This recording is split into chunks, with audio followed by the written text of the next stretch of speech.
Hello guys, welcome to my channel.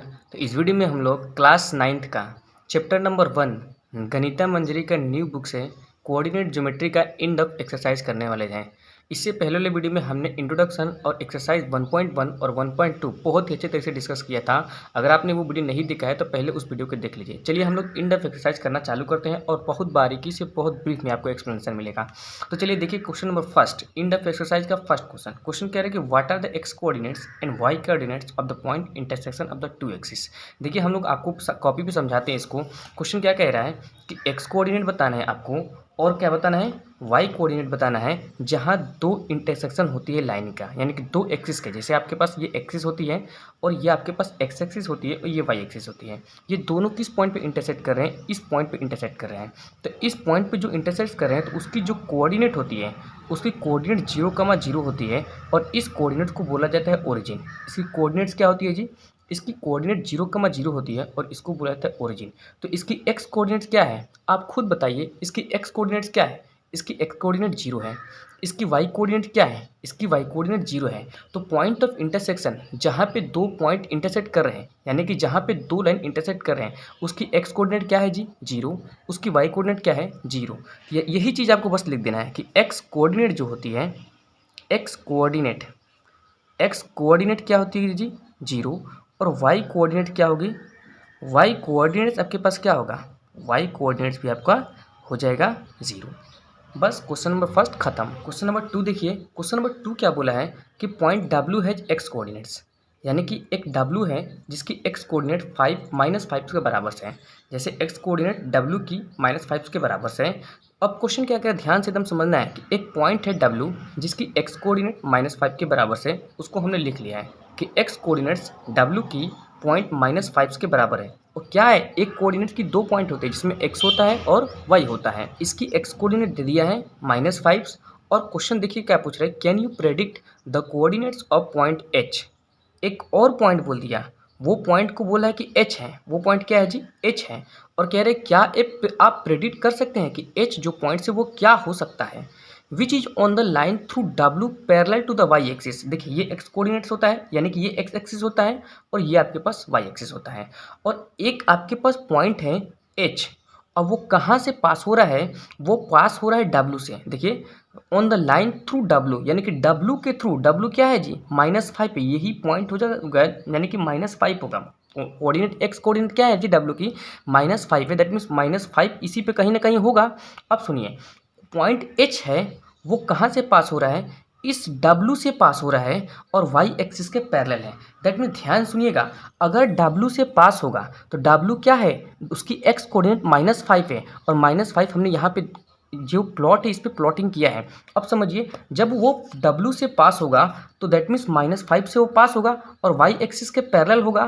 तो आप यहाँ से एक लाइन खींचिए और ये जो लाइन है, ये जो लाइन है इसको कुछ भी नाम दे सकते हैं। मान लीजिए M हमने इसकी नाम दे दिया, एक लाइन हमने खींच दिया, जो हमने M नाम दे दिया। वो कहाँ से लाइन पास हो रहा है, W से पास हो रहा है, क्योंकि W का कोऑर्डिनेट क्या है, -5 है एक्स कोऑर्डिनेट्स, और ये W से पास हो रहा है। और कंडीशन के अनुसार ये आपके y एक्सिस के पैरेलल भी है। देखिए ये y एक्सिस है और इसके पैरेलल है आपके पास M पॉइंट्स। आगे एकदम ध्यान सुनिएगा, क्वेश्चन नंबर कह रहा है कि जो H पॉइंट्स है वो विच कोऑर्डिनेट्स कैन H लाई, मतलब कि जो आपके पास जो पॉइंट H है वो कौन से कोऑर्डिनेट में लाई करेगा। अब समझिए, जो पॉइंट्स है, जो H है वो आपके पास इस फर्स्ट, देखिए ये कोऑर्डिनेट फर्स्ट होता है, ये आपके पास सेकंड होता है, ये आपके पास थर्ड होता है और ये आपके पास फोर्थ कोऑर्डिनेट होता है। अब समझिए पॉइंट H कहाँ कहाँ लाई कर सकते हैं, ये लाइनिंग कहाँ कहाँ जा रहा है, ये लाइनिंग आपके इस कोऑर्डिनेट में आ रहा है, ये लाइनिंग आपके पास इस कोऑर्डिनेट में आ रहा है और ये लाइनिंग आपके पास ये एक्स एक्सिस पे भी आ रहा है। तो ये लाइनिंग किसकी है, ये लाइन पॉइंट H की ही तो है, ये लाइन पॉइंट H की ही है। अब सुनिए, यानी कि वो कोऑर्डिनेट H के कहाँ कहाँ लाई कर सकती है, एक सेकंड कोऑर्डिनेट में लाई कर सकती है, एक थर्ड कोऑर्डिनेट में लाई कर सकती है, ये आपके पास थर्ड कोऑर्डिनेट है, एक आपके पास इस एक्सिस पे लाई कर सकती है, नेगेटिव एक्स एक्सिस पे। अब उस कंडीशन को समझिए कब कब कहाँ कहाँ लाई करेगी। तो 3 केस बनेगा, यानी कि केस 1 बनेगा, केस सेकंड बनेगा और आपके पास एक केस और बनेगा, केस थर्ड बनेगा। ठीक है, अब समझिए केस 1 में, यानी कि आपके पास केस 1 में क्या, देखिए ध्यान से, केस 1 में सेकंड कोऑर्डिनेट में कब जाएगा? देखिए हमने बताया था आपको प्लस माइनस वाला कंडीशन। केस 1 में जब आपके पास अगर y आपके पास पॉजिटिव होगा, देखिए ये पॉजिटिव की तरफ जाता है। अगर y आपके पास पॉजिटिव होगा तो जो पॉइंट h है, point h lie in second quadrant, ठीक है, क्योंकि ये पॉजिटिव की तरफ जाता है जी y, और सेकेंड क्वाड्रेंट में y आपके पास पॉजिटिव होता है कि नहीं होता है? सेकेंड क्वाड्रेंट में y पॉजिटिव होता है। अब बोलेंगे आप y से क्या मतलब है हमको, तो सुनिए ध्यान से। x तो आप समझ गए कि आपके पास -5 होगा क्योंकि वो पॉइंट w से पास हो रहा है। अब ये डिपेंड करता है y पे ही ना जी। अब y कुछ भी हो सकता है। अगर फर्स्ट क्वाड्रेंट में आएगा तो x तो आपके पास फर्स्ट में -5 होगा और y आपके पास पॉजिटिव होगा, ये h की कोऑर्डिनेट है। अगर इसमें आएगा तो दोनों नेगेटिव होगी, मतलब कि -5x आएगा और ये नेगेटिव होगी। और अगर h इस पे आएगा तो -5 होगा लेकिन 0 होगी। तो आप देख रहे हैं y पॉजिटिव आएगा मतलब ग्रेटर देन 0, तो आपके पास बनेगा सेकंड क्वाड्रेंट है। अगर y 0 होगा, अगर y आपके पास 0 हो जाएगा, अगर y आपके पास 0 हो जाएगा तो जो पॉइंट h है, point h lie on x axis पे लाई करेगा। अगर पॉइंट आपके पास w 0 हो जाता है, सॉरी ये y अगर 0 हो जाता है तो पॉइंट h x एक्सिस पे लाई करेगा, देखिए। और अगर नेगेटिव हो जाता है तो थर्ड क्वाड्रेंट में लाई करेगा। यानी कि अगर y हमारे पास 0 से छोटा आता है, अगर y 0 से छोटा आता है तो पॉइंट h, जो आपके पास पॉइंट h है, point h lie in third quadrant. समझ गए? पूरी क्वेश्चन को आप एकदम अच्छे से डीपली समझ गए कि y पे डिपेंड कर रहा है किस तरीके से। एक बार फिर समझिए, w के x कोऑर्डिनेट -5 दिया था, -5 यानी कि यहाँ से, और इसके थ्रू एक लाइन पास हो रहा था जो कि पॉइंट h का था। अब कह रहे हैं कि पॉइंट h कहाँ पड़ेगा। पॉइंट h आपके पास एक इसमें आ सकता है, देखिए लाइन इसमें भी है, पॉइंट h इसमें आ सकता है, लाइन इसमें भी है, पॉइंट h इस पे भी आ सकता है क्योंकि लाइन इस पे भी है। तो इसमें कब पॉइंट h आएगा? जब y पॉजिटिव होगा तब आएगा। इसमें कब पॉइंट h आएगा? जब y नेगेटिव होगा, 0 से छोटा होगा तब आएगा। इस पे पॉइंट h कब आएगा? जब आपके पास y 0 के बराबर होगा तब आएगा। पूरी अच्छे तरीके से आप समझ गए। चलिए अब क्वेश्चन नंबर 3 को समझते हैं। क्वेश्चन नंबर 3 बहुत बड़ी क्वेश्चन है, आप बढ़िया से बस समझ लीजिएगा। देखिए क्वेश्चन नंबर 3 क्या कह रहा है कि consider the points R, A, M, P। बोला है कि 4 पॉइंट्स है, एक R है और एक A है, एक M है और एक P है। अब इसके बेसिस पे देखिए क्वेश्चन क्या पूछ रहा है। क्वेश्चन पूछ रहा है क्या कि if they are joint in the same order, जिस तरीके से दिया है उसी ऑर्डर में अगर हम इसको ज्वाइन कर देते हैं तो पूछ रहा है कि अब इस पर 3 क्वेश्चन पूछ रहा है कि प्रेडिक्ट करके बताइए।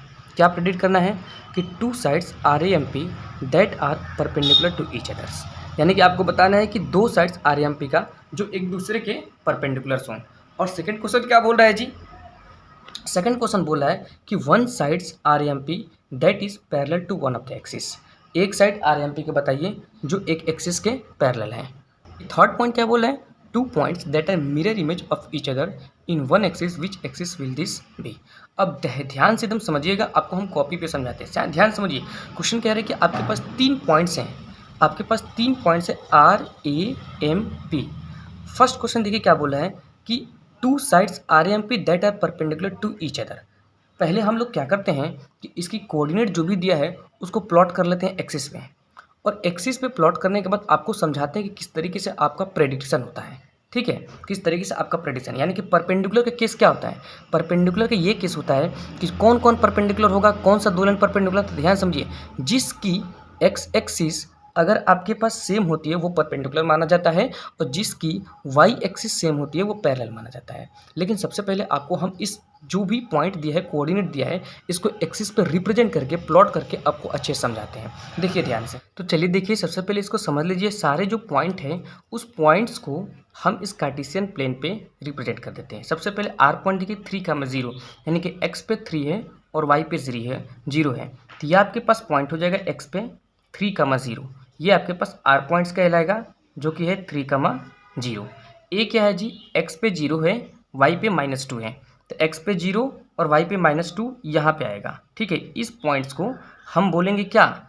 इस पॉइंट्स को हम बोलेंगे ए पॉइंट, जो कि हमारे पास है क्या, ए पॉइंट 0 कामा माइनस का 2, एम है -5 -2, यानी कि एक्स पे भी -5 और वाई पे भी -2। तो आपको कहाँ लेके चलना है, इस 2 के सीधे में लेके आना है इस तरीके से, और 5 के सीधे में, दोनों के एकदम बीचों बीच पॉइंट रहेगा, ये पॉइंट्स हो जाएगा, जो कि क्या है जी, एम पॉइंट्स है, दिया है कितना, -5 और माइनस का 2 दिया है।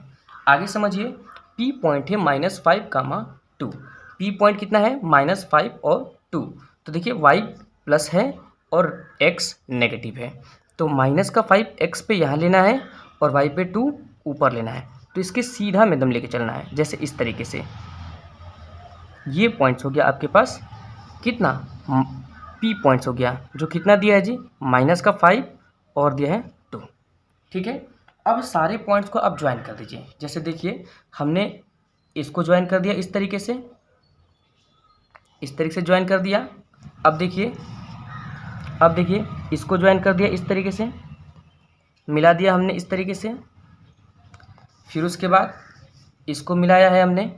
सारे पॉइंट को मतलब ज्वाइन कर देना है आपको, और ज्वाइन करके एक क्वाड्रिलेटरल बनाना है इस तरीके से।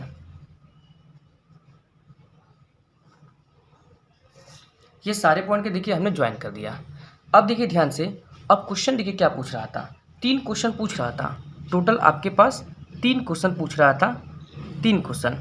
फर्स्ट क्वेश्चन देखिए क्या पूछ रहा था, 2 sides RAMP that are perpendicular to each others, यानी कि 2 साइड बताइए RAMP का जो परपेंडिकुलर्स हैं। देखिए RAMP कौन कौन साइड परपेंडिकुलर, 2 साइड बताइए, तो एक PM और एक MA, ये दोनों परपेंडिकुलर थे। लिखिए कि PM एंड MA परपेंडिकुलर, ये परपेंडिकुलर का सिंबल होता है टू ईच अदर, ये दोनों हमारे पास लाइन परपेंडिकुलर है। और आपको हमने पहले भी प्रेडिक्शन करके बताया था कि जिसकी एक्स कोऑर्डिनेट सेम होती है वो परपेंडिकुलर होता है। तो PM और MA एक दूसरे के परपेंडिकुलर है। सेकंड क्वेश्चन देखिए क्या पूछ रहा था, सेकंड पूछ रहा था, 1 side of RAMP that is parallel to one of the axis, RAMP का एक कोई साइड बताइए जो पैरेलल हो एक्सिस का। तो ध्यान से देखिए, सेकंड क्वेश्चन में कौन कौन से एक्सिस के पैरेलल है, एक आपके पास एक्स एक्सिस होता है, एक आपके पास वाई एक्सिस होता है। तो एक साइड बता दीजिए जो पैरेलल हो एक्सिस के। तो यहाँ तो आपको साफ साफ 2 साइड दिख रहा है जो पैरेलल है एक्सिस के, एक आपके पास PM है जो वाई एक्सिस के पैरेलल है, एक आपके पास MA है जो एक्स एक्सिस के पैरेलल है। तो कोई भी एक साइड लिख दीजिए, तो लिख दीजिएगा, एक साइड बोला है लिखने के लिए तो MA लिख दीजिए, आप PM भी लिख सकते हैं, कोई दिक्कत नहीं है। तो MA लिख दीजिए, MA जो होगा एक्स एक्सिस के पैरेलल है। आप PM भी लिख सकते हैं जो वाई एक्सिस के पैरेलल है। अब देखिए थर्ड वाला क्वेश्चन में बोल रहा था क्या, थर्ड क्वेश्चन बोला था कि 2 points that are mirror image of each other in one axis, which axis will this be, यानी कि क्वेश्चन कह रहा था कि 2 पॉइंट्स बताइए जो मिरर इमेज हो। तो मिरर इमेज क्या होता है, देखिए मिरर इमेज होता है कि एक पॉइंट दिया है कोऑर्डिनेट सिस्टम में, और उस कोऑर्डिनेट्स के सिस्टम के पास अगर हम मिरर रखते हैं तो उसकी पॉइंट्स इसमें बनेगी। जैसे देखिए ध्यान से, P एक आपके पास पॉइंट है जी, इसमें अगर हम यहाँ पे एक मिरर रख देता हूँ तो इसकी इमेज उठ के चली आएगी इसमें, यानी कि सेकंड कोऑर्डिनेट की इमेज थर्ड कोऑर्डिनेट में आ जाएगी। ये आपके पास एक्सिस पे हमने ये मिरर रखा है तो इसकी कोऑर्डिनेट्स इसमें बन जाएगी, तो वो मिरर इमेज बन रही है। दैट मीन्स P बस साइन बदल जाएगी, पॉइंट वही रहेगा, साइन बदल जाता है। इसमें सेकंड कोऑर्डिनेट है तो सेकंड कोऑर्डिनेट के अनुसार आपके पास बनेगी कोई साइन, और अगर थर्ड कोऑर्डिनेट में आ गया तो थर्ड कोऑर्डिनेट के अनुसार इसकी साइन बदल जाएगी। तो मिरर इमेज कौन कौन से पॉइंट्स हैं, P एंड M। तो लिखना है क्या, P and M are mirror image, ये दोनों आपके पास क्या है जी, ये आपके पास मिरर इमेज है। समझ में आ रहा है। चलिए अब हम लोग क्वेश्चन नंबर 4 को स्टार्ट कर देते हैं। क्वेश्चन नंबर 4 देखिए, आपको कह रहा है क्वेश्चन क्या, plot point Z 5, Cartesian plane पे और एक राइट एंगल ट्रायंगल्स बना के दिखाइए IZN, और उसके तीनों साइड निकाल के बताइए। ध्यान से एकदम देखिएगा, आपके पास एक Z पॉइंट दिया है, वो Z पॉइंट्स क्या दिया है जी, 5, -6, Z पॉइंट दिया है 5, -6, और आपको एक ट्राइंगल बनाना है, IZN। आपके पास एक ट्राइंगल बनाना है IZN, और वो ट्राइंगल कैसा होना चाहिए, राइट एंगल ट्राइंगल्स होना चाहिए, ठीक है। और दूसरे वजह से क्या है कि तीनों उसकी साइड भी निकल के आपको दिखाना है। अब एकदम ध्यान से सुनिए, अगर कोई भी ट्रायंगल्स होता है राइट एंगल ट्रायंगल, तो उसकी बीच वाली जो पॉइंट्स होती है वही पॉइंट्स 90 डिग्री का एंगल बनाता है। ठीक है, अब ध्यान समझिए, पहले आप जेड पॉइंट्स को एक्सिस पे रिप्रेजेंट कर दीजिए। हमारे पास यही दोनों एक्सिस के काम है, इसीलिए हमने नंबरिंग इसी पे लिखा है। एक्स पे 5 यहाँ पे पड़ेगी, वाई पे 6 यहाँ पे पड़ेगी। मिलाना किस तरीके से, इसको एकदम सीधा मिले जाना है, इसको एकदम सीधा मिलाना है, तब मिलाना है। ध्यान से देखिए, इस तरीके से आपको यहाँ पे पहले एकदम सीधे मिले जाना है। किसके करीब में, आपके एक्स के सीधे मिले जाना है। देखिए यहाँ से एक्स के सीधे मिले जाना है, इस पॉइंट पे आएगा। ठीक है, यहाँ पे मान लीजिए आएगा। और ये जो पॉइंट है आपके पास, ये जेड पॉइंट है, जो कि है कितना 5 कमा माइनस का 6। अब इसको आप इस तरीके से इसमें ज्वाइन करिए, इस तरीके से ज्वाइन कर दिया आपने, और इसको इसमें ज्वाइन कर दीजिए। ठीक है, इस तरीके से देखिए हमने जेड पॉइंट को इस तरीके से लिखा है, इसको इधर से ज्वाइन कर दीजिए, इसको इधर से ज्वाइन कर दिया। अब देखिए आपको राइट एंगल ट्रायंगल्स बनाना है, तो राइट एंगल ट्रायंगल्स में यहाँ से इसको बस ज्वाइन कर दीजिए, आपके पास एक राइट एंगल ट्रायंगल बन के तैयार हो जाएगा। ठीक है, यहाँ पे 90 डिग्री है। अब एकदम ध्यान सुनिए, ये राइट एंगल ट्रायंगल जो बना है, ये सबके हिसाब से अलग अलग भी बन सकता है। मतलब कोई इस तरीके से भी ज्वाइन कर सकता है, कोई इस तरीके से भी ज्वाइन कर सकता है, छोटा बड़ा कहीं भी हो सकता है। ठीक है, अब ध्यान से देखिए, इस पॉइंट्स की क्या नाम है, इस पॉइंट्स का आई और एन किसी में से कुछ भी दे सकते हैं। जेड हो गया, मान लीजिए इस पॉइंट्स को हम आई बोल देते हैं और इस पॉइंट्स को हम एन बोल देते हैं। तो आई की कोऑर्डिनेट्स क्या हो जाएगी, चूँकि हम जानते हैं कि एक्स ये वाई पे है तो एक्स 0 होगा और वाई वाला आपके पास -6 होगा। और चूँकि ये एन पे है तो हम जानते हैं कि एक्स एक्सिस पे है तो ये एक्स पे 5 है और वाई पे तब 0 होगा। अब दिमाग में रखिए कि आपके पास तीनों साइड की वैल्यू निकालना था, मतलब तीनों साइड की लंबाई भी निकालना था, लेंथ निकालना था। अब देखिए ये x के पैरेलल है कि नहीं है, ये आपके पास x के पैरेलल है, तो यहाँ से यहाँ की दूरी कितनी है, यहाँ से यहाँ की दूरी 5 है। दैट मीन्स ये भी आपके पास हो जाएगा 5। समझ पा रहे हैं आप। अब देखिए ये y के पैरेलल है कि नहीं है, y के पैरेलल है, तो यहाँ से यहाँ की दूरी कितनी है, यहाँ से यहाँ की दूरी 6 है, तो ये भी हो जाएगा 6। नेगेटिव में इसलिए नहीं आ रहा है क्योंकि लेंथ कभी भी नेगेटिव में नहीं रह सकता है। तो इस साइड्स को निकालना है, तो इस साइड्स को निकालना है, तो बहुत सारे फॉर्मूले होते हैं। इसको निकालने के लिए आप बहुत सारे तरीके अप्लाई कर सकते हैं। फर्स्ट तरीका होता है कि आप डिस्टेंस फार्मूला को भी निकाल सकते हैं, क्योंकि 2 पॉइंट दिया रहता है और उनके बीच के डिस्टेंस निकाला जाता है, तो आप उसको भी अप्लाई कर सकते हैं। सेकेंड, आप पाइथागोरस थ्योरम्स को भी अप्लाई कर सकते हैं। चूँकि यहाँ 90 डिग्री है तो 90 डिग्री के सामने जो साइड होता है वो हाइपोटेनियस होता है, और आप जानते हैं कि पाइथागोरस थ्योरम्स कहता है कि हाइपोटेनियस के स्क्वायर बराबर बेस का स्क्वायर प्लस में परपेंडिकुलर के स्क्वायर। इस फॉर्मूले को भी आप लोग इस्तेमाल कर सकते हैं। हाइपोटेनियस यही है। ठीक है, अब ध्यान से देखिए, यानी कि हाइपोटेनियस यानी कि आई एन का स्क्वायर बराबर इसका 5 है, तो 5 का स्क्वायर 25 हो जाएगा और प्लस में इसका 6 का स्क्वायर 36 हो जाएगा। तो आई एन कितना आया जी, आई एन का स्क्वायर, इन दोनों को प्लस कर लीजिए, तो 6 और 5 को जोड़ेंगे तो 11 हो जाएगा, 3 2 5 और 1 6 हो जाएगा। ठीक है, तो 61। तो आई एन कितना आया, आई एन रूट के अंदर चला जाएगा 61। तो हमारे पास ये पाइथागोरस थ्योरम्स की मदद से हमने इसको निकाल दिया। अब देखिए तो टोटल साइड हमारे पास क्या आ गया, आई एन आपके पास 61 आ गया, और आई जेड कितना आया है, आई जेड आपके पास आया है 5, और आपके पास एन जेड कितना आया है, एन जेड आपके पास आया है 6। तो तीनों साइड हमने निकाल लिया और ट्रायंगल्स को भी रिप्रेजेंट कर दिया। ठीक है, चलिए नेक्स्ट क्वेश्चन को स्टार्ट करते हैं। क्वेश्चन नंबर 5 देखिए, क्वेश्चन नंबर 5 क्या बोला है कि what would a system of coordinate be likes, यानी कि एक कोऑर्डिनेट का सिस्टम किस तरीके से होगा if we did not have negative numbers, अगर आपके पास नेगेटिव नंबर्स हो ही ना। क्या ऐसा पॉसिबल हो सकता है जी कि नेगेटिव नंबर ना हो तो आपके पास कोऑर्डिनेट सिस्टम हो पाएगा, अलाउ कर पाएगा। चलिए समझते हैं आगे। अब बोला would this system allow us to locate all the points on a 2D plane, क्या ऐसा सिस्टम हमें अलाउ करेगा हर तरीके के पॉइंट्स को 2D प्लेन पे अलाउ कर ये प्लॉट करने के लिए। तो चलिए समझते हैं। अब देखिए क्वेश्चन क्या करते हैं, ध्यान से देखिए, अगर आपके पास इस तरीके से एक सिस्टम हमने बना लिया, इस तरीके से एक सिस्टम बना लिया जी, इस तरीके से हमने आपके पास एक सिस्टम बना लिया, ठीक है, जिसमें हमारे पास केवल इतना ही कोऑर्डिनेट्स हैं, यहाँ तक खींच लेते हैं, जिसमें हमारे पास केवल इतना ही कोऑर्डिनेट्स हैं। ठीक है, देखिए ये x है और ये आपके पास y है, इस पर केवल पॉजिटिव नंबर होगी, इस पर भी केवल पॉजिटिव नंबर्स होगी। तो क्वेश्चन क्या कह रहा है, ध्यान से समझिए। क्वेश्चन कह रहा है कि क्या ऐसा सिस्टम बनाना पॉसिबल है जिसमें हमारे पास नेगेटिव नंबर्स ना ही हो। तो बाबू ऐसा सिस्टम बनाना पॉसिबल नहीं है जिसमें नेगेटिव नंबर्स ना हो, क्योंकि हमारे पास नेगेटिव नंबर इंटीजर्स होते हैं कि नहीं होते हैं। दैट मीन्स हमारे वर्ल्ड में नेगेटिव नंबर्स भी पॉसिबल्स हैं, तो उनकी कोऑर्डिनेट भी पॉसिबल्स होती है। अगर नेगेटिव नंबर्स हो ही ना, केवल पॉजिटिव नंबर्स हो, तो हमारे कोऑर्डिनेट में बाबू फर्स्ट कोऑर्डिनेट होती है, सेकंड कोऑर्डिनेट्स होती है, थर्ड कोऑर्डिनेट्स होती है, फोर्थ कोऑर्डिनेट होती है। ये हमने आपको समझाने के लिए बस लिख रहा हूँ, इसको लिखना नहीं है कॉपी में, ये लिखना है बस, ठीक है। तो फोर्थ तक कोऑर्डिनेट्स होती है। अगर हमारे पास नेगेटिव नंबर्स ना हो तो फिर तो कोई भी पॉइंट्स केवल फर्स्ट क्वाड्रेंट में ना आएगी जी। और हम जानते हैं कि हमारे वर्ल्ड में ईस्ट वेस्ट नॉर्थ साउथ होती है, देन हमारे पास दो ही डायरेक्शन में फिर रह जाएगा, तो फिर 2D प्लेन माना ही नहीं जा पाएगा हमारे पास। समझ पा रहे हो आप। और उसमें लाई भी करेंगे हम तो केवल पॉजिटिव नंबर्स को ही लाई कर पाएंगे, नेगेटिव नंबर्स को हम लाई ही नहीं कर पाएंगे। तो फिर हमारे पास क्या होगी, जो भी कोऑर्डिनेट होगी फर्स्ट कोऑर्डिनेट में आएगी। और ऐसा पॉसिबल नहीं हो सकती है, हमारे पास नेगेटिव नंबर्स होता है तो उस नेगेटिव नंबर्स को हम कहाँ पे प्रेजेंट करेंगे, उस नेगेटिव नंबर्स को हम कहाँ पे रिप्रेजेंट करेंगे, फिर दिक्कत होगी कि नहीं होगी।